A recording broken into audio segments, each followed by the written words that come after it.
On June 17, 1994, America watched in disbelief. A beloved football legend, actor, and celebrity was fleeing the police. Inside a white Ford Bronco. Inside that car was Orenthal James Simpson, and the bodies of two people had just been found brutally butchered outside his ex-wife's home. More than a trial, it was a circus. And when the verdict dropped, it split a nation in two.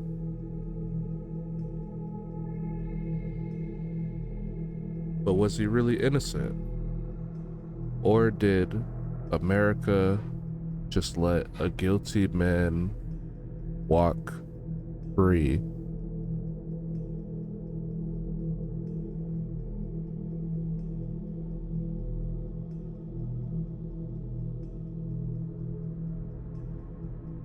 O.J. Simpson was the American dream personified. Born in the projects of San Francisco, he became a college football superstar, an NFL Hall of Famer, and a Hollywood darling.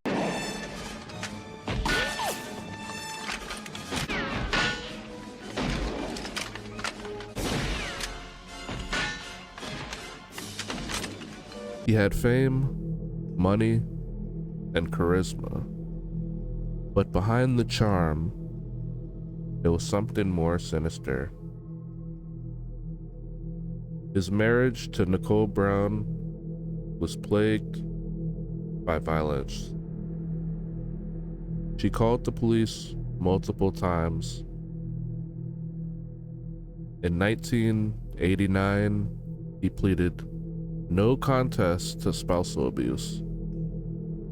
It wouldn't be the last time Nicole cried for help.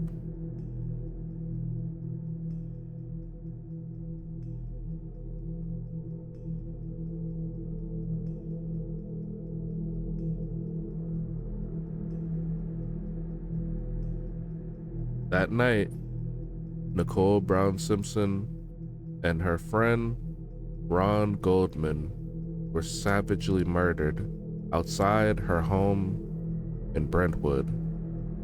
Nicole was stabbed repeatedly, nearly decapitated. Ron fought back, but he didn't stand a chance.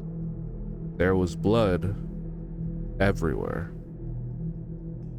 On the walkway, the gate, and soon the trail led to just one man.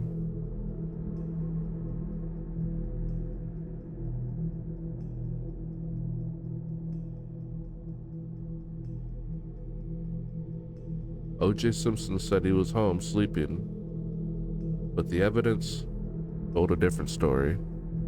O.J.'s blood was at the scene of the crime. There was a blood-soaked glove behind O.J.'s house,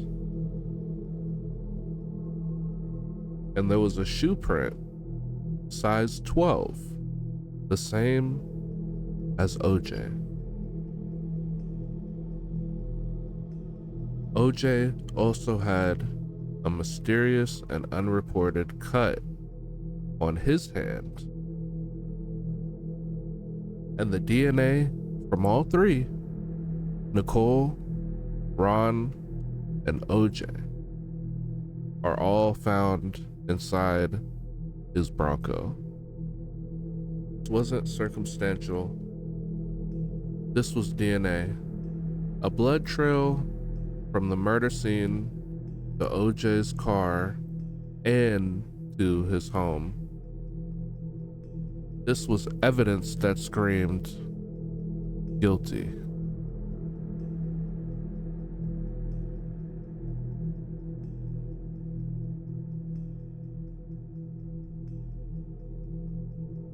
But the prosecution made mistakes. They had the evidence, but not the story. OJ had the dream team: Johnny Cochran, Robert Shapiro, F. Lee Bailey, and the young Robert Kardashian. I believe. That's how silly their argument is. And I said to myself, maybe I can demonstrate this graphically. I'm going to show you something. This is a knit cap. I'm going to put this knit cap on. And you've been seeing me for a year. If I put this knit cap on, who am I? I'm still Johnny Cochran with a knit cap. And if you look at O.J. Simpson over there, and he has a rather large head, O.J. Simpson in a knit cap from 2 blocks away is still O.J. Simpson. It's no disguise. It's no disguise. It makes no sense. It doesn't fit. If it doesn't fit, you must acquit. The glove, stiff with blood and latex underneath, didn't fit cleanly in court. That moment unraveled the case.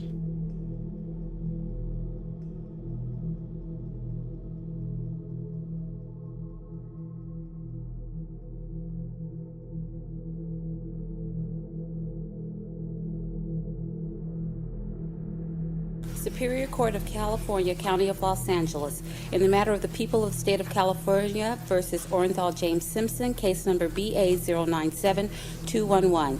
We, the jury, in the above entitled action, find the defendant Orenthal James Simpson not guilty of the crime of murder in violation of Penal Code Section 187A, a felony upon Nicole Brown Simpson, a human being, as charged in count 1 of the information. Los Angeles was a city still burning from the Rodney King beating and the 1992 riots. To many, OJ's trial wasn't about murder. It was about race and justice denied. But justice wasn't served. It was bought, and America knew it.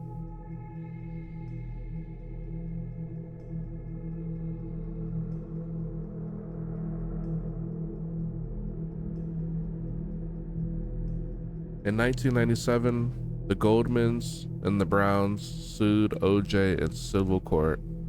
This time, the burden of proof was lower. The jury awarded $33.5 million in damages because this time they could say it: OJ was guilty.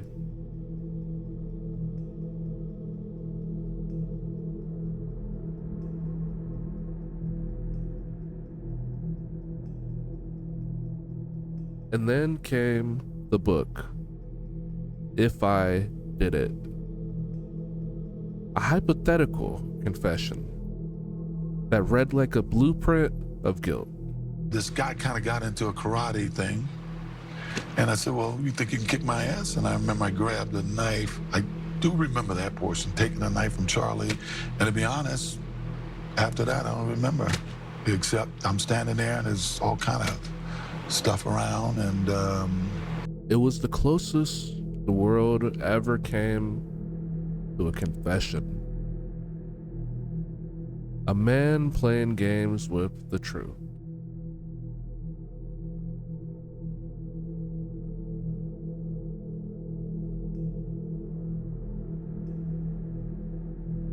OJ walked free, but he never walked away from his past. In 2007, he was arrested again for robbery and kidnapping. In 2008, he finally went to prison, but not for murder. Today, OJ is dead. But the blood never washed away. He didn't slip through the cracks. He cut right through them. Over 100 pieces of evidence pointed to guilt. The jury looked the other way. What do you believe? Was O.J. Simpson a victim of injustice or a murderer hiding behind fame? Comment your thoughts below. Subscribe for more true crime deep dives.